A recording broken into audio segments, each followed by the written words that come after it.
Olá pessoal, tudo bem? Aqui é o professor Supermalva. Vamos aí para mais uma videoaula, mas antes de mais nada, vamos para o nosso ritual padrão. Se inscreve no canal, dá aquele like positivo, não custa nada, ajuda bastante o canal e também ajuda nossos colegas concurseiros aí localizar os vídeos com maior facilidade para auxiliar nos seus estudos também, tá? Então não custa nada e ajuda bastante. Se inscreve lá no canal, dá aquele like positivo e vem contigo. Pessoal, nós estamos aqui na nossa terceira aula sobre o Referencial Curricular Nacional para a Educação Infantil, trabalhando aí o volume 2, agora que trata da formação pessoal e social, tá? Nós fizemos aí 23 aulas sobre o primeiro referencial, o primeiro volume, e agora estamos aí na terceira aula do volume 2. E a gente está falando aqui sobre concepção, que também é a terceira parte, porque o tema de concepção é muito grande. Então a gente está aí já na terceira parte sobre a concepção, tá? Então assistam as primeiras aulas para a gente ter uma sequência legal. E vamos lá pro pau, né? Vamos pro racha, né? São aqui agora 4h15 da manhã e eu gravando vídeo uma madrugada fora. Esse barulhinho, gente, é o ventilador que tá aqui, porque, a cozinha tá quente, eu tenho que lacrar tudo para não acordar a esposa lá, não acordar a família. Então eu lacro tudo aqui, aí eu tive que colocar um ventilador, então tá um chiadinho aí, mas não vai atrapalhar a videoaula, tá? Do ponto de vista do juízo moral, nessa faixa etária, a criança ela se encontra numa fase denominada heteronomia, em que dá legitimidade a regras e valores porque provém de fora, em geral de um adulto a quem ela atribui força e prestígio. Ou seja, gente, nessa faixa etária da educação infantil, a criança, ela entende que o adulto, gente, é um ser dotado de uma sabedoria suprema. Então, ele tem tudo no mundo para ensinar para ela e ela sente que ela não sabe nada. Então, ela é heterônoma. Por quê? Porque ela dá valor, tudo aquelas regras, tudo que é ensinado para ela, ela vai achar que está certo e ela vai seguir aquilo, tá? Porque vem normalmente de um adulto ou de uma criança mais velha ali, alguém que ensina alguma coisa para ela, ela vai, gente, dar todo o valor do mundo para aquilo, vai dar todo o crédito para aquele tipo de coisa, tá? Então ela é heterônoma nessa fase aqui. Na moral autônoma, ao contrário, a maturidade da criança permite a ela compreender que as regras elas são passíveis de discussão e reformulação, desde que haja acordo entre os elementos do grupo. Ou seja, por exemplo, o professor vai lá propor uma atividade, a criança vai falar, mas é que ele ir no parquinho agora, né, brincar, a gente não pode brincar. Olha, vamos fazer o seguinte, vamos fazer, o professor chega e fala assim, vamos fazer uma atividade aqui, uma gincana aqui. Professor, a gente não pode fazer isso lá no parque, mas na verdade eles querem ir no parque para brincar em outros brinquedos, né? Mas eles sugerem. E aí o professor pode falar, tá bom, a gente vai um pouquinho no parque, depois a gente volta para fazer aqui, beleza? Então eles já têm como que fala? Essa maturidade aí para chegar, questionar, falar, professor, a gente não pode fazer outra coisa e faz isso aqui outra hora, tal. E quando a criança é muito pequena, não, gente, ela vai receber todas as ordens ali de boca fechada, tá? No caso da autonomia, não, ela já tem aquela maturidade para ir lá e discutir, debater, né, e expor a opinião dela. Além disso, vê a igualdade e reciprocidade como componentes necessários da justiça e torna-se capaz de coordenar seus pontos de vista e ações com os de outros, né, em interações de cooperação. Gente, isso aqui acontece muito na escola, quando a criança, o professor fala assim, né, olha, quem for terminando pode ir brincando ali, né, e aí tem aquelas crianças que não terminam a lição e ela acha assim que está sendo injustiçada, porque na verdade ela ficou batendo papo, e aí o pessoal foi terminando, foi brincando, e aí ela fica ali, tipo, ela quer largar aquela lição para ir brincar, e o professor fala, não, na hora que você terminar a lição, você vai lá brincar. Então ela também tem essa questão da justiça, da igualdade, que ela acha que está sendo injustiçada. Isso na sala de aula, tá, pessoal? Acontece comigo. Mas aqui no caso, a criança ela vai ter aquela coisa, né? Você vai dar umas pecinhas ali para a criança, tio, mas ele tem mais do que eu. Eles fazem isso, tá? Tio, mas ele tem mais do que eu. Tipo assim, ó, conta as pecinhas aí que o negócio tá meio desigual, tá? Então, nessa idade aí da autonomia, na questão da autonomia, a criança ela vê a igualdade, a reciprocidade, né? Ou seja, ela passa a tratar o professor também como ela é tratada. Então, o professor trata ela de seco ali, ela não vai criar um vínculo com ele, tá? Isso depois que eles adquirem a autonomia. A passagem da heteronomia para a autonomia supõe recursos internos. Gente, ó, anota isso aí, que isso aí é questão de concurso, tá? Dá uma pausa no vídeo e anota aí, ó. Heteronomia. A criança valoriza aquilo que vem de fora. Aí você põe entre parênteses aí, né? Orientações do adulto. Autonomia. A criança passa a tomar suas próprias decisões sem auxílio. Ou seja, por si própria, tá? Agora pode parar de anotar. Por si própria. Então, heteronomia, a criança ela recebe aquilo que é de fora, ela não tem ainda aquela maturidade de fazer as suas próprias escolhas, ela acha que ela é burra, né, grosseiramente falando, e ela acha que toda a inteligência do mundo ela tem que receber do adulto, toda a experiência na vida dela. Já quando ela se torna autônoma, ela começa a expor a sua própria opinião e achar que alguma coisa está certo ou está errado, e aí às vezes até discordar do professor, né, achando que aquilo aí não está certo, beleza? Então a heteronomia, ela aceita tudo de fora, ela acha que ela não é capaz de nada. A autonomia, ela já percebe que ela é capaz de fazer coisas e começa a tomar suas próprias decisões. Agora sim, a passagem da heteronomia para a autonomia supõe recursos internos, né, que são aí afetivos e cognitivos, e externos, né, que são sociais e culturais. Para que as crianças possam aprender a gerenciar suas ações e julgamentos conforme princípios outros, né, que não o da simples obediência, e para que possam ter noção da importância da reciprocidade e da cooperação numa sociedade que se propõe a atender o bem comum, é preciso que exercitem o autogoverno, usufruindo da gradativa independência para agir, tendo condições de escolher e tomar decisões, participando do estabelecimento de regras e sanções. Então, assim, para que as crianças elas possam aprender, né, a gerenciar suas ações, seus julgamentos, ela precisa aí começar a fazer as coisas por ela mesma. Por isso que, por exemplo, na prefeitura, já há alguns anos, foi colocado lá o self-service, né? Você não vai ficar servindo um prato de comida para a menina com tudo que tem ali, para a criança. O professor vai lá, vai se inteirar do cardápio do dia, vai trabalhar aquilo. Olha, gente, hoje vai ter, sabe o quê? Arroz, feijão, que é bom pro ferro, né, no nosso sangue ali, para deixar a gente forte, né? Sabe o que mais que tem? Tem carne, que é proteína, que dá uma energia pra gente. E sabe o que mais que tem? Tem beterraba. Olha só, o professor não falou do sangue, que tem o feijão, que dá ferro pro sangue? A beterraba também, sabe por quê? Porque a beterraba, ela tem glóbulos vermelhos que auxiliam ali na construção de novas células, né, sanguíneas ali. Olha só, gente. E a beterraba, além do mais, ela é tão gostosa, sabe por quê? Porque ela é docinha e como ela está na salada, ela também fica salgadinha. Então você vai comer ela docinha e salgadinha. E a beterraba também, ela é roxinha, parece uma uva. E quando você vai pegando ela e passando ela em cima do arroz, sabe o que acontece? Ela vai pintando o arroz e o arroz vai ficando todo roxinho, assim, tão bonitinho. Gente, eles chegam lá na hora do refeitório, eles querem tudo. Porque aquilo foi trabalhar na sala de aula e eles ficaram loucos. E eles vão comer a beterraba, eles vão achar a beterraba ruim. Mas na cabeça deles, a beterraba é uma delícia. Porque o professor falou que ela é docinha e salgadinha. E ela pinta o arrozinho. Meu, eles arrebentam a comida.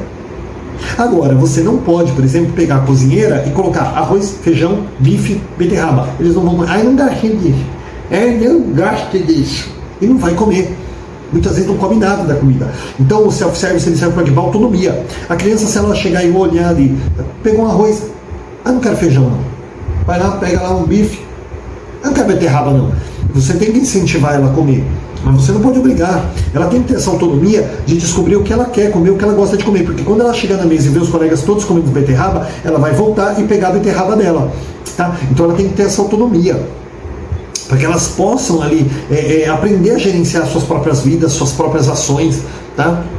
E, inclusive, gente, isso aí vai gerando uma gradativa independência da criança, porque lá no mundo, lá fora, ninguém vai poder segurar a mão de um filho. Aliás, tem muitos hoje que são assim, né? O pai tem que segurar a mão do filhinho de 30 anos e guiar ele na vida, porque ele não sabe guiar a própria vida dele, né? Fica perdendo tempo aí fazendo manifestação aí, quebrando o patrimônio e urinando e defecando aí em fotografias e religiões e fazendo um monte de baderna, porque ele não é capaz de ser um cidadão decente. Então, ao invés de ser um cidadão, ele é um anarquista, ele é um bobalhão que fica aí fazendo estrago aí no mundo, porque ele é olha, gente, eu queria até chamar de outra palavra e não posso, tá?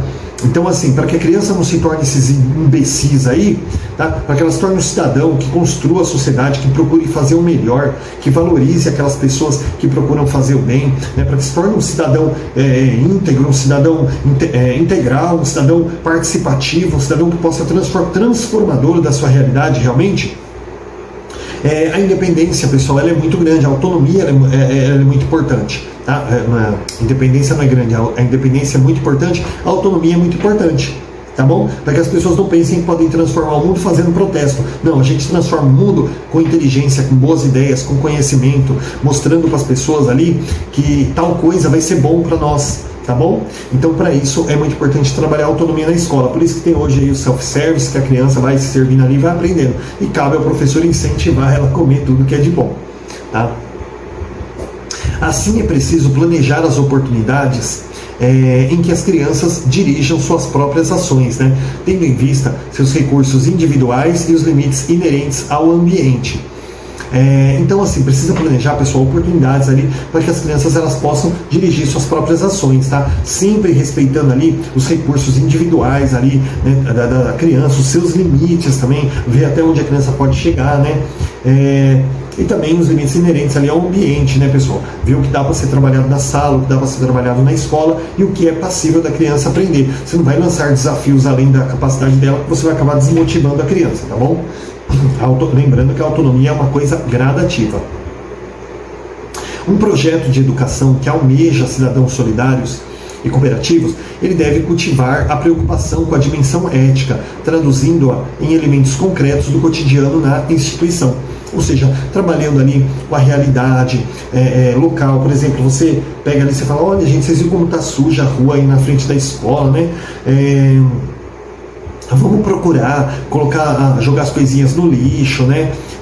Quando você vê uma pessoa jogando, vai lá e fala assim, tio, olha, joga ali no lixinho, não joga no chão, porque vai entupir o bueiro, vai alagar a rua, vai alagar a casa das pessoas.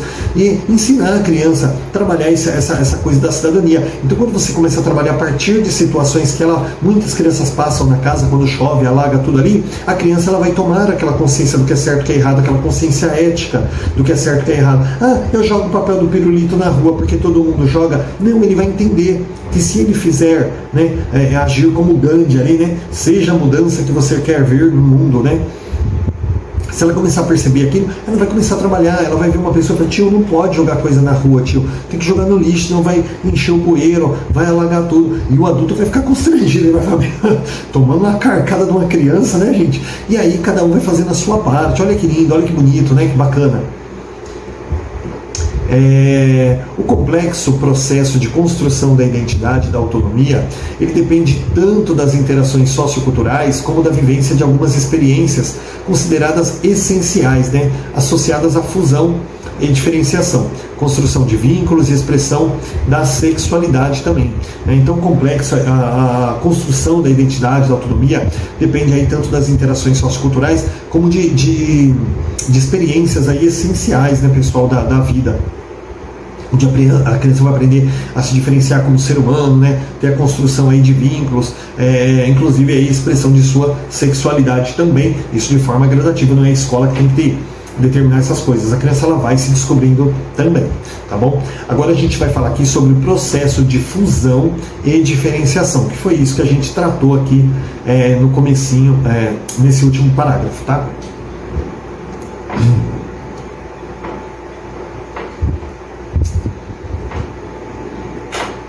Vamos lá. Processo de fusão e diferenciação. Ao nascer, o bebê encontra-se... Pessoal, desculpa aí as pausas, porque eu estou fazendo vídeo e já postando, então tive que fazer umas pausas aqui, mas peço perdão para vocês. Vamos começar de novo. Ao nascer, o bebê encontra-se em um estado que pode ser denominado como de fusão com a mãe, não diferenciando o seu próprio corpo e os limites de seus desejos. Então, assim, quando a criança nasce, ela ainda vê uma ligação dele com a mãe, ela não diferencia o corpo dela, ela não vê que ela já nasceu, né, que ela já é um ser humano, né, ela ainda acha que ela é parte de um corpo ali.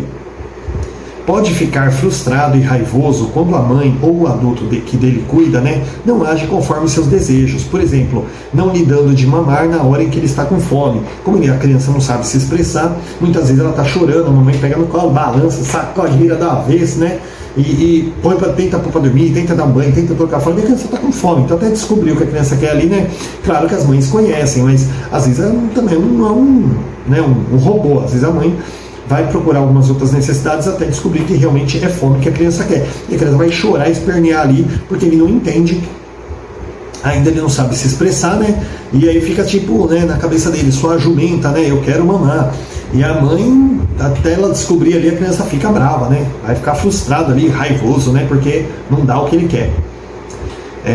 Essas experiências de frustração, quando inseridas num clima de afeto e atenção, elas podem constituir-se fatores importantes de desenvolvimento pessoal, já que explicitam divergências e desencontros, momentos favoráveis à diferenciação entre o eu e o outro, tá? Então essas frustrações da criança, assim, do tipo, ninguém me dá o que eu quero, né, meu? Ninguém me entende dessa vida, pelo amor de Deus, só porque eu acabei de nascer e não sei falar, ninguém me entende, né? Então, assim, quando a criança tá chorando, a mamãe vai lá, sabe, faz um carinho, tudo, a criança ela vai se acalmando, ela vai, tipo, já tá chegando lá, né? Só falta dar o TT agora, né? O carinho já tá dando. Então é muito legal. Agora, quando a criança, por exemplo, ela é pequena, ela é um bebezinho, ela tá chorando, a mãe lá briga, bate, deixa no berço chorando, a criança ela vai crescendo cada vez mais frustrada, mais raivosa, né? E ela vai tipo assim, meu, por que me tiraram do buraco lá da minha barriga quentinha se eu, né, era para me largar aqui num berço chorando? Então, assim, o clima, né, que vai desenvolvendo ao redor da criança vai auxiliá-la também ali para melhor ou para pior, né, para o positivo ou para o negativo no seu desenvolvimento ali. Aos poucos, o bebê adquire consciência dos limites do seu próprio corpo, né? Bem como das consequências de seus movimentos, que é aquela fase linda, maravilhosa, gostosa, né? Que a criança vai, ela brinca com a mão, ela brinca com os pés, ela põe o pé na boca, né, gente? Eu não ponho meu pé na boca por nada, credo, que nojo. Mas os bebezinhos mordem os dedinhos no pé, sente o corpo, assim. Então é uma fase linda que você vê, né? Quando a minha filha era bebê, tava nessa fase, era maravilhoso. A gente ficava vendo idiota lá, vendo ela, né, brincando com o corpo dela, se reconhecendo ali como ser humano.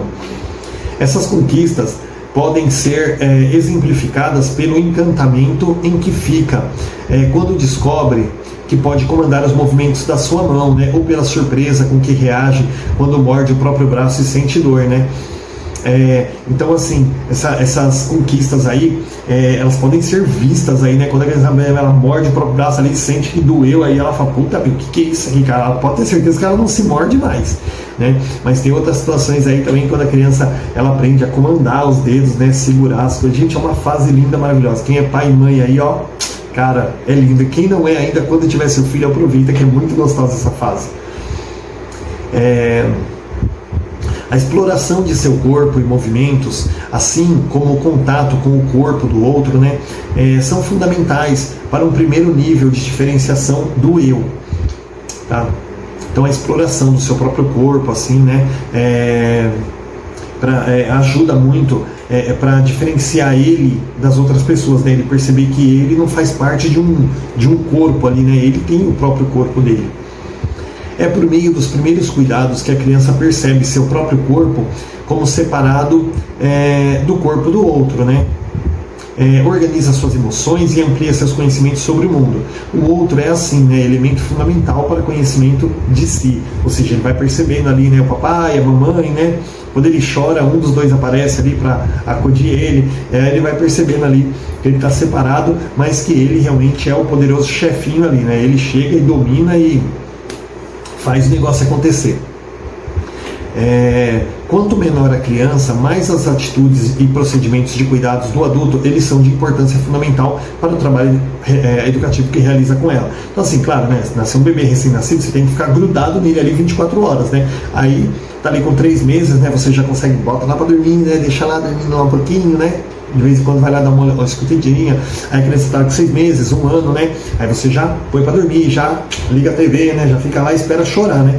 Aí com 2 anos, né? Aprende a andar, aprende a falar, já vai pro banheirinho, no piniquinho e aquela coisa. Então os cuidados eles vão diminuindo, né? Não é que vai negligenciar a criança, mas o cuidado, obviamente, ele vai diminuindo conforme a criança vai crescendo. E o bebezinho recém-nascido é aquela coisa, ele é colado em você, né? Você tem que estar o tempo inteiro ali nele, né? Mas até por questão da criança sufocar ali, ter um refluxo aí, de repente morrer até afogada na cama com o próprio refluxo, que vocês veem que infelizmente já aconteceu bastante. Então, assim, quanto menor a criança, maior tem que ser o cuidado, e a gente vai desvinculando à medida que ela vai crescendo, criando sua própria autonomia. Na faixa de 0 a 6 anos, os cuidados essenciais eles assumem um caráter prioritário na educação institucional das crianças, tá? Bom, isso aqui a gente já falou. No ato de alimentar ou trocar uma criança pequena, não é só o cuidado com a alimentação e higiene que estão em jogo, mas a interação afetiva que envolve a situação, ou seja, você demonstrar para a criança o carinho, a preocupação, o amor que você tem em cuidar dela e mostrar para ela que aquilo ali é para melhorar, né? Ela tá ali com xixi, aquele xixi tá incomodando, né? Aquele cocô tá incomodando ela, então você vai lá, limpa ela vai sentir aquele bem-estar, aquela coisa gostosa, puxa, tinha uma coisa me incomodando, não está mais, tá? Então essa relação, ela vai além de você cuidar da alimentação, da higiene da criança, tá? Ela está aí também naquela interação afetiva que ocorre nesse momento de você mostrar para a criança que você está ali para cuidar dela, para amá-la, tá bom? Ser carregado ao colo e ao mesmo tempo ter o seio ou a mamadeira para mamar é uma experiência fundamental para o ser humano. Então assim, gente, a criança ser carregada no colo ali pela mamãe, ela sente ali que ela está sendo protegida, né? Poder mamar ali, seja no seio da mamãe ou da mamadeira, também é uma experiência fundamental ali para a criança, tá? Depois que a gente cresce, gente, ter o seio ali para mamar, gente, também é muito importante, viu? Pelo amor de Deus, esposas do Brasil, tá? Não nos negue esta necessidade humana. Vamos lá. Na relação estabelecida, por exemplo, no momento de tomar a mamadeira, seja com a mãe ou com o professor de educação infantil, o biômio dar e receber possibilita as crianças aprenderem sobre si mesmas, estabelecerem uma confiança básica no outro e em suas próprias competências, tá? Então, assim, quando, por exemplo, a criança ela está tomando uma mamadeira, né? A mamãe, ou seja, o professor da educação infantil ali, tá ali, ó, dando uma madeira e tá olhando para a criança, tá sorrindo para ela. É uma forma de você comunicar, de você mostrar que você está preocupado com ela, que você está cuidando dela. Se você dá uma madeira e fica assim, ó, a criança fala, porra, que sacanagem, cara. Tipo assim, e se eu morrer aqui com esse leite todo, né? E a criança, ela mama e ela quer o TT dela e ela não tá nem aí para você também. Mas quando você tá ali vivendo aquele momento com ela, gente, você tá mostrando para ela que existe uma ligação. E isso é muito importante também para a criança, tá? Elas aprendem muito sobre si, né? Estabelece aquela confiança básica a partir do momento que elas veem ali que ela tem algum valor, né? Para você ali, ela não está ali só, tipo, você dando um TT e preocupado com outra coisa. Elas começam a perceber que sabem lidar com a realidade, né? Que conseguem respostas positivas, fato que lhes dá segurança e contribui para a construção da sua identidade, né? Então as crianças, elas começam a perceber ali, né? Que sabem lidar com a realidade, elas começam a perceber que elas sabem, sabe, já começar a fazer as coisinhas, elas são alguém no mundo ali, elas conseguem ali, quando ela tem determinada reação, ela consegue uma resposta positiva sobre aquilo que ela quer, né? E isso vai dando segurança para a criança também, e contribui bastante ali com a sua identidade, a construção da sua identidade. Os constantes cuidados com o conforto, né, que são efetivados pelas trocas de vestuário, pelos procedimentos de higiene da pele, pelo contato com a água do banho, pelos toques, massagens, pelos apoios corporais e mudanças posturais também vão propiciando aos bebês novas referências sobre o seu próprio corpo, né, suas necessidades e sentimentos e também sobre a sua sexualidade. Gente, isso aqui eu já meio que já expliquei, né? Eu falei aquela questão da higienização lá, que não é só a higienização, a criança vai sentindo ali, né, quando ela está precisando de uma troca de fralda, de um banho, a forma como a mamãe pega, como a mamãe massageia ela gostoso ali, né? E ela vai sentindo todo aquele carinho, ela vai sentindo ali essas referências sobre o seu próprio corpo. Nossa, o que é isso aqui? Ah, é minha perna, olha, é meu dedinho do pé. Nossa, olha, ele está massageando tudo aqui. Nossa, eu nem sabia que eu tinha tanta coisa assim no meu corpo. Então ela vai aprendendo também sobre o seu corpo através desses atos, tá? Agora a gente vai falar sobre construção de vínculos, tá?